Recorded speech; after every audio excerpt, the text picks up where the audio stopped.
So now you're doing the TURBT, let's say you see multifocal disease and maybe there's some concern for invasion. Can you walk us through, you leave the operating room, you're talking to the patient's family. How much are you telling them? Does it depend on, their family relationship? Do you tell them less or more or wait for the path? Generally speaking, after TURBT, that's always a family I'm going to go physically sit with and talk to, because there's a lot you can glean from the resection. Obviously, you're waiting on definitive pathology, but if it's a high grade appearing tumor, potentially invasive spectrum tumor, I'll actually sit down on a whiteboard and kind of draw out bladder cancer staging. And that way, because I generally call patients with pathology on the phone just to have that initial discussion and then bring them back into the multidisciplinary setting in person. But when you call the patient and their family and they put them on speakerphone and we're having a discussion about the pathology results, they've already got the stage and grade framework kind of in their minds, and they can kind of anticipate next steps based on the final pathology report.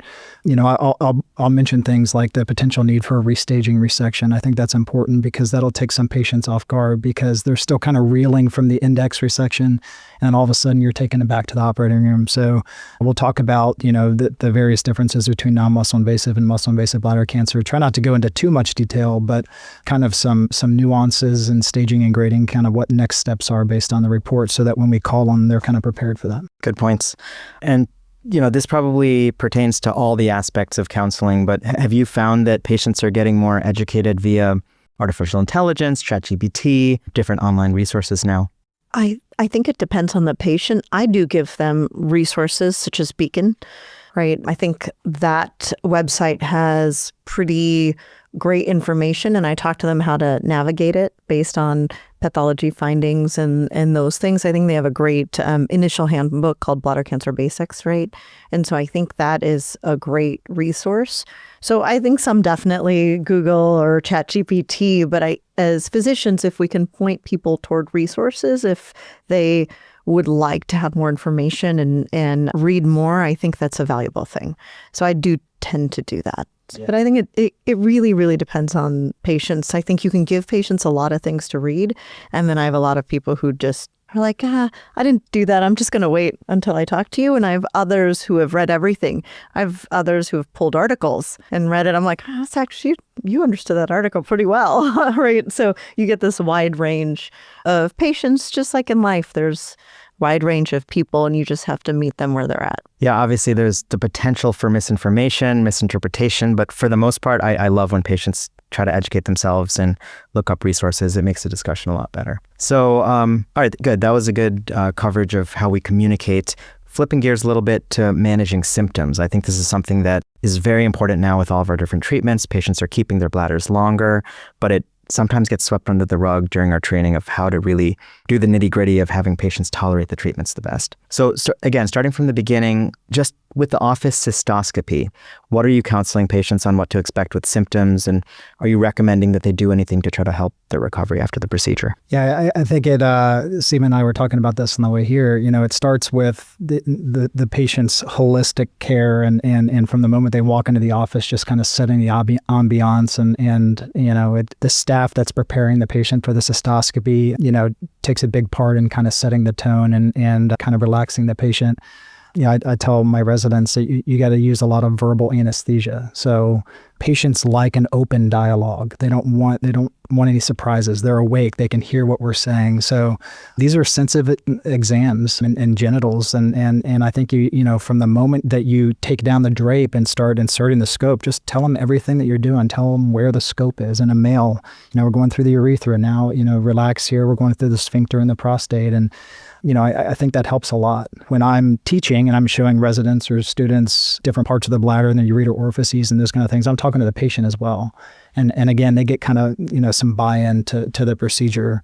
There's some data that suggests that patients who look at the monitor during the procedure have a little less anxiety and pain compared to folks that kind of distract themselves and ignore the monitor. So I do use those approaches. After the procedure, I just tell the patient, stay well hydrated, some hematuria is to be expected. I do counsel them that they're kind of predisposed to urinary tract infections and to have a low threshold of calling us and kind of keeping us updated with any changes. Verbal anesthesia, I love that. I'm going to use that. Sima, do you have any other tips of what you do during the procedure? Yeah, I think really it is, I'm very, very privileged and blessed to work with some amazing LVNs who sort of make the experience as calming as possible, right? We do use intraurethral lidocaine for both men and women. And I think that helps to some degree. At least it mentally helps patients for sure. I do think the chit chat is great in explaining exactly what you're doing. I also think, it's a good time if you're training somebody or teaching someone, it's also a great time to talk to them about cystoscopy techniques, right? So you wait till the external sphincter relaxes. If you have someone breathe deeply and when they breathe out, you'll see an opening. And that's when you should advance the scope, right? That's probably one way to kind of mitigate pain. External sphincter has to release at some point in time because it's a voluntary muscle. So you can take advantage of that. When you're actually physically doing the cystoscopy, the most painful part is manipulation at the bladder neck, right?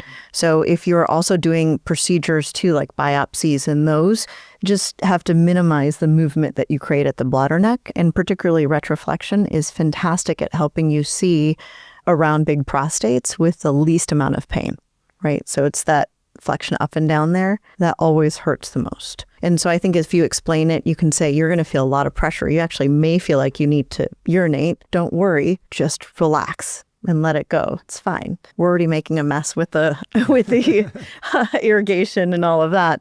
And so I think explaining that to patients helps too. But those are a couple of the tips that I, share with our residents, and that because often we expect them to know these things when they've only done them in the OR, right? And so I think these are important pearls to sort of pass on.